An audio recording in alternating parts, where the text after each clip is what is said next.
तोही मोरी लगना लगाए रे फकीरवा।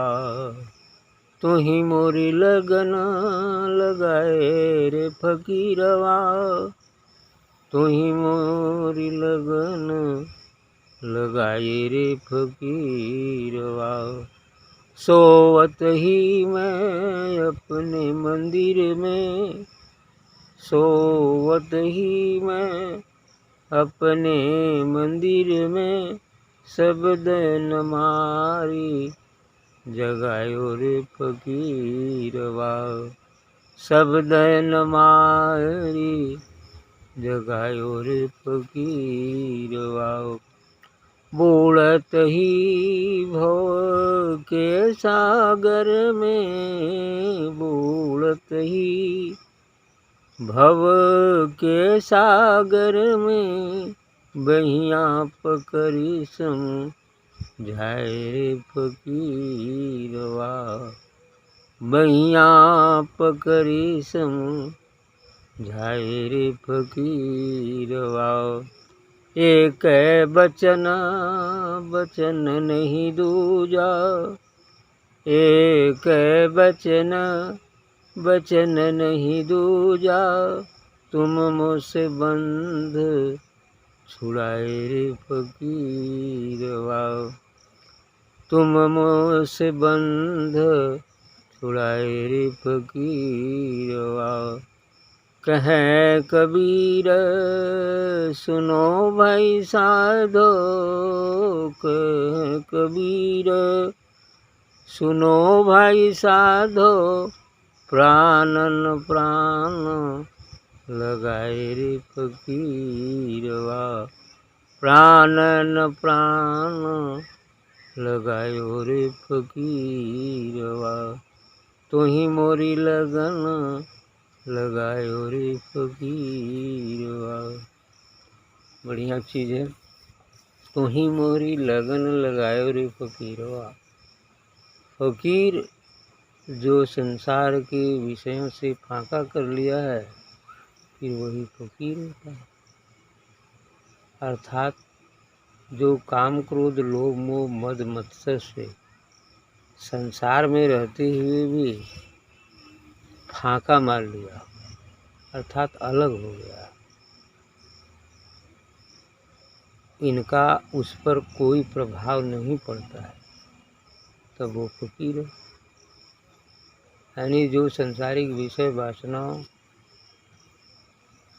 पर विजय हासिल कर ली है, अर्थात उनसे फांका मार लिया है, सो वही फकीर है। तो ही मोरी लगन लगाए होता। ऐसा फकीर ही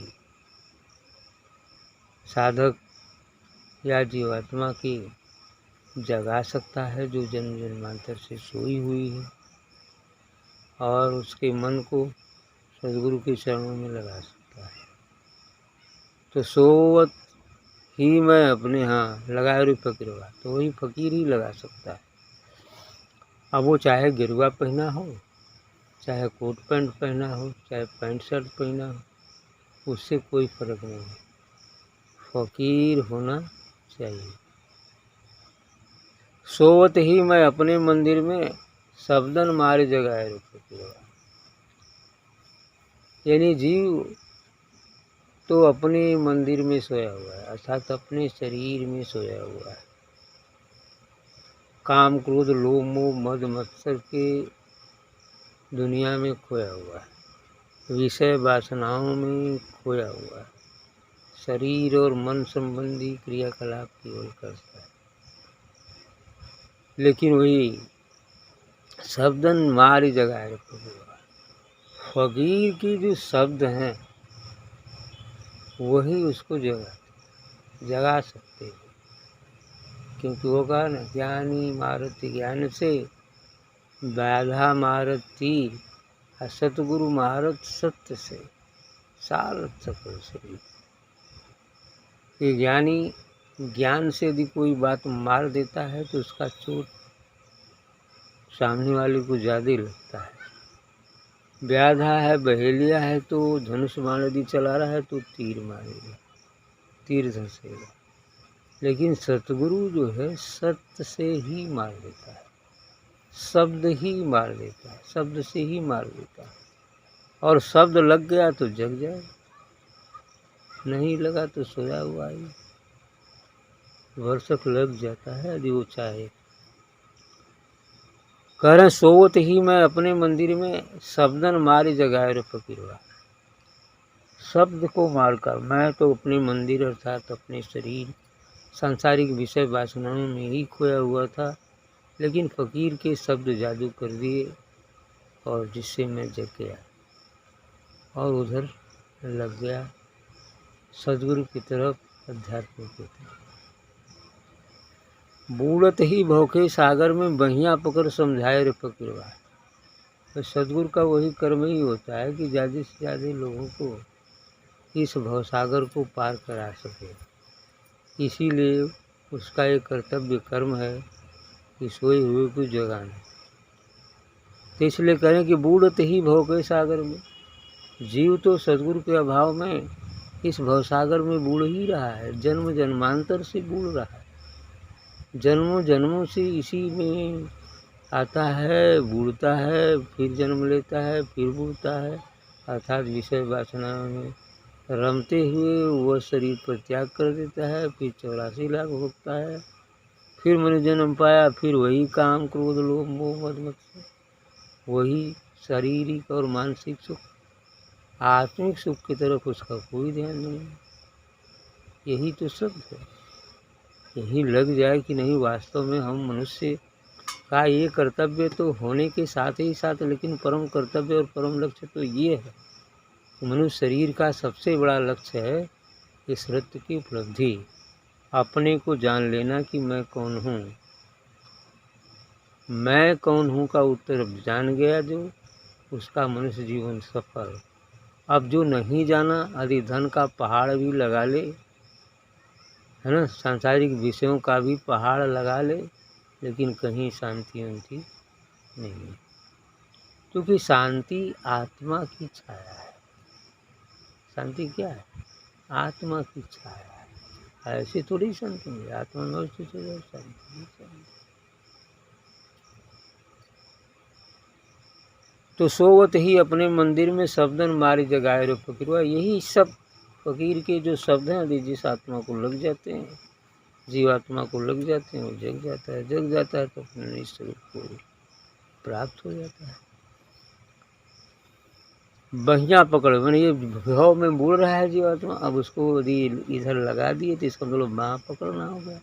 अब बाँह पकड़ के ध्यान सत्संग साधना करते हैं, करते कराते चलते हैं, तो एक न एक दिन समय आने पर वो भवसागर से पार ही उतरेगा। जिस दिन अपने आप को समझ लेगा कि मैं शरीर नहीं हूँ, मैं मन भी नहीं हूँ, मैं तो केवल और केवल आत्मा हूँ, इस बात को समझ जाएगा, भवसागर पार। यही तो करना है। कहीं एक है वचन वचन नहीं दूजा, तुम मुझसे बंद छुड़ाए रे फकीरवा। कर बस एक ही वचन, यही शब्द है, मैं कौन हूँ की बात समझ जाए, बस कोई समझ जाए। वचन नहीं दूजा, तुम मुझसे बंद छुड़ाए रे फकीरवा। वो फकीर ही इस जीव के बंधन को छुड़ा सकता है, और वो भी वो स्वयं चलेगा तब, क्योंकि लौ लागत लागत लागी, अभव भागत भागत भागी। अर्थात गुरु से लगन लगते लगते लगते तब लगता है, और संसार छूटते छूटते छूटते तब छूटता है। ये नहीं कि एक बार लग जाएगा और एक बार छूट जाएगा ना, ऐसा हो ही नहीं सकता। एक तो आदत लग जाती है पुरानी, तो जल्दी नहीं छूटती। यह जीवात्मा के साथ तो जन्म जन्मांतर आदि काल से, सृष्टि काल से ही आया। पता नहीं कितनी सृष्टियाँ भी बीत गई, 65वां सृष्टि काल है, पता नहीं कितनी सृष्टि भी बीत गई, तब से जीवात्मा है और उसके साथ ये लगा हुआ है।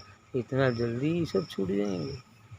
काम क्रोध लोभ मोह मद मत्सर इतना जल्दी छूटने वाले नहीं हैं, लेकिन छूट भी जाएंगे यदि हम कमर कस के तैयार हो जाते हैं तो। कहें कबीर सुनो भाई साधो, प्राणन प्राण लगाए रे फकीरवा। तो यह फकीर सदगुरु ऐसा ही होता है। कबीर साहब जी कहना है कि प्राण प्राण लगाए रहे, माने इस जो प्राण है जीवात्मा को, मूड को उस आत्मा परमात्मा रूपी महासागर में मिला है। तो प्राण से प्राण मिल जाता है, बूंद सागर में मिल जाती है। यस।